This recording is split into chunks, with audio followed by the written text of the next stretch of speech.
Ma'lumki, siz u biz Hanafiy mazhabiga muvofiq ibodat qilamiz. Shundaymi?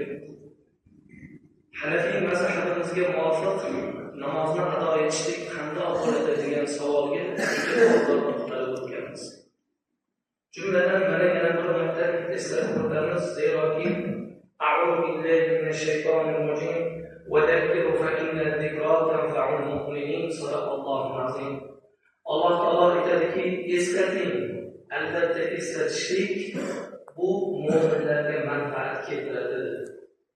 Kelinglar yana bir bor sizlarga mana shu masalani inshaalloh eslatib o'tgan bo'lamiz. Demak, har bir mo'min musulmon namozga kirarkan Allohu akbar deganimizda qo'limiz mana shu Xudoning mana shu holatiga qaraganda bo'ladi.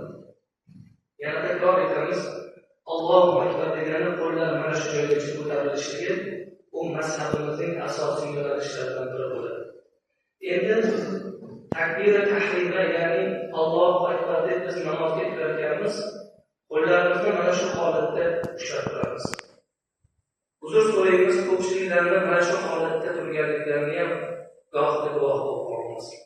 Qo'llar mana shu holatda turadi. Va imom jahriy namozlarda deylik, bomdoddan, shomdan yoki xuftondan necha marotaba aytilgan mavzu yana bir marta eslatib o'tamiz.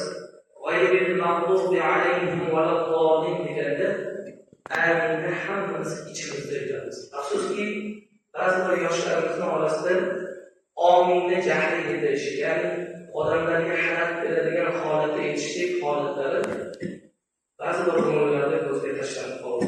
Shuning uchun aziz birodarlar, jamoatning orasida ixtilofga sabab bo'lmasdan mazhabimizga muvofiq ibodatlarimizni inshaalloh bekamko'z, chiroyli suratda, ixtilofga sabab bo'lmagan holatda ado etishlik siz bizning zimmamizdagi asosiy bir vazifalarimizdan bo'ladi.